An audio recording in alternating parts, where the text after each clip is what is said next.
नमस्कार, आप देख रहे हैं सच आरडी न्यूज। बीजेपी सांसद सुधांशु त्रिवेदी ने कहा, दिल्ली पुलिस ने जानकारी दी है कि दिल्ली के तमाम स्कूलों में ईमेल की धमकी भेजी गई थी। जब खोज की गई तब पता चला कि एक जुवेनाइल ने यह सब किया था। जब और जांच की गई तब पाया गया कि उसके अभिभावक अफजल गुरु का समर्थन करते हैं। क्या वो बच्चा किसी के इशारे पर यह काम कर रहा था? क्या कोई राजनीतिक उद्देश्य था? दिल्ली पुलिस ने 400 स्कूलों में बम की झूठी कॉल करने वाले आरोपी बच्चों को पकड़ लिया। पुलिस ने जानकारी दी है कि इस बच्चे का परिवार एक एनजीओ के संपर्क में था। ये कहीं एनजीओ है जो अफजल गुरु की फांसी का विरोध कर रहा था। अब भारतीय जनता पार्टी ने इसे लेकर आम आदमी पार्टी पर निशाना साधा और सीधे अरविंद केजरीवाल पर सवाल उठाए। देखिए इस पूरी रिपोर्ट में। मीडिया में प्राप्त समाचारों के अनुसार और जिसमें दिल्ली पुलिस ने अभी एक प्रेस कॉन्फ्रेंस भी की है और एक बहुत ही गंभीर, संवेदनशील, खतरनाक और रहस्यपूर्ण तथ्य प्रकाश में आए हैं। आप सबको ध्यान होगा, चंद महीनों पहले की बात है और चुनाव के दौरान भी और चुनाव के बाद भी दिल्ली के तमाम स्कूलों में बम धमाके की कई कॉल्स आई थी, ईमेल्स आए थे। जांच के बाद आप सोचिए कि इससे कितना भय और तनाव का वातावरण अभिभावकों और पूरे दिल्ली की जनता के मध्य उत्पन्न हुआ। यद्यपि बाद में उसमें कुछ भी नहीं पाया गया।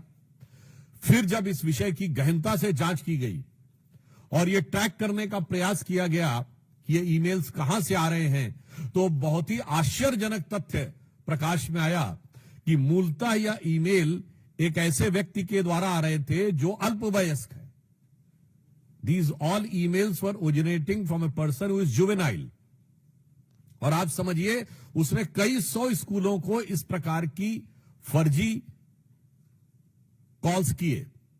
इसके बाद जब जांच में उनके लैपटॉप और अन्य फोरेंसिक चीजों की जांच की गई और इस बात की पुष्टि हुई, तो और भी गहरा तथ्य प्रकाश में आया कि उसके परिवार के लोग और उसके अभिभावक ऐसे कुछ एनजीओ से जुड़े हैं जो कि इस प्रकार की गतिविधियों में पूर्व में संलिप्त रहे हैं, जिन्होंने अफजल गुरु की फांसी का विरोध किया है।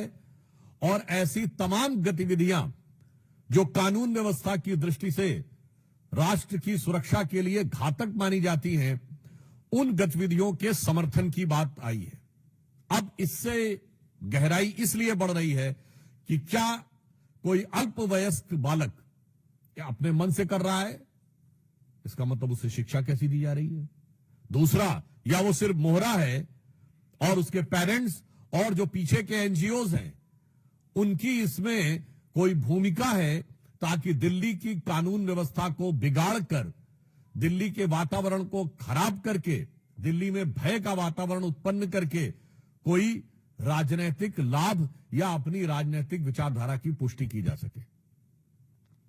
अब जो समाचार उपलब्ध हैं, जो जानकारियां उपलब्ध हैं, उससे बहुत गहरा संदेह हो रहा है, क्योंकि हम सभी जानते हैं कि दिल्ली में आम आदमी पार्टी का बहुत गहरा संबंध न सिर्फ तमाम ऐसे अवांछित एनजीओ से रहा है और तमाम ऐसी गतिविधियों से रहा है जो अफजल गुरु की हैंगिंग और देश विरोधी तमाम गतिविधियों में लिप्त रहे हैं।